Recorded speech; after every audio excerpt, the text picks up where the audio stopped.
سلام، مخلص شما موشکافم.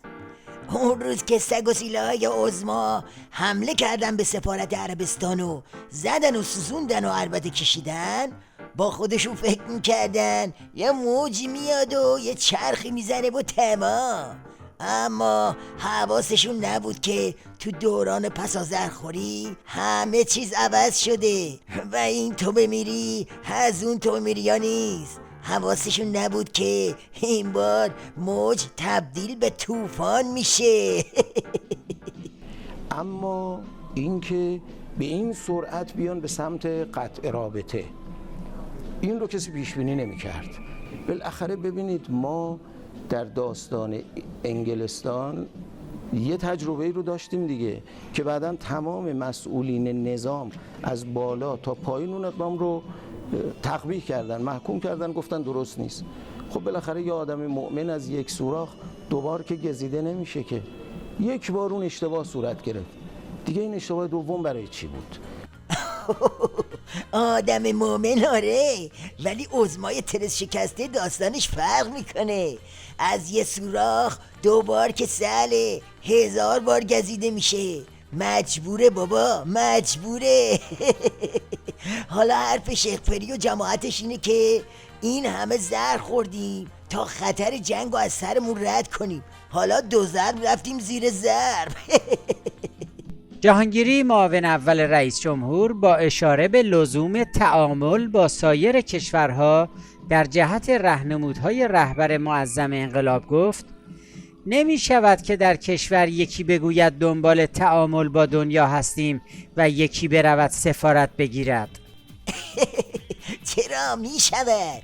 تو نظام آش و لاش ولایت همه چیز می شود، اما ته خط طوفان هم می شود، بدجوری هم می شود. عادل الجبیر وزیر خارجه عربستان: رژیم ایران باید تعیین تکلیف کند که یک دولت است یا عامل صدور انقلاب یا جنگ افروزی. به رژیم ایران اجازه نمی‌دهیم منطقه ما را ناامن کند. از قدیم گفتن یک کلام ختم کلام.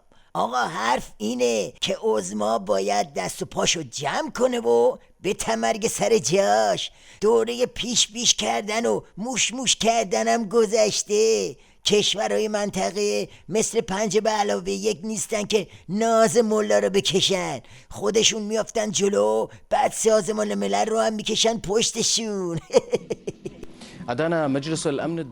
شورای امنیت سازمان ملل تهاجم به سفارت عربستان سعودی در ایران را محکوم کرد و در بیانیه‌ای از رژیم خواست از نمایندگی‌های دیپلماتیک در خاکش حفاظت کند.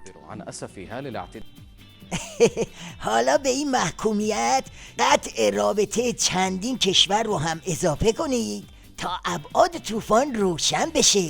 شوخی که نیست، عمامه میلرزونه، عبا میتکونه. واسه همینه که شکرخوری تو نظام اپیدمی شده و خبرش رفته رو آنتن رسانه‌های دنیا. رژیم ایران در نامه‌ای به شورای امنیت تأسف خود را نسبت به تهاجم به سفارت عربستان سعودی ابراز کرده و متعهد شده که این گونه تهاجمات علیه نمایندگی‌های دیپلماتیک را تکرار نخواهد کرد و افزوده است تلاش خواهد کرد دستاندرکاران در تهاجم به سفارت و کنسولگری عربستان سعودی را دستگیر و محاکمه کند.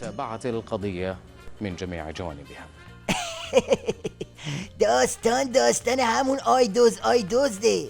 خودشون زدن در و داغون کردن، بعد میگن میخوایم مهاجمی رو بگیریم و محاکمه کنیم.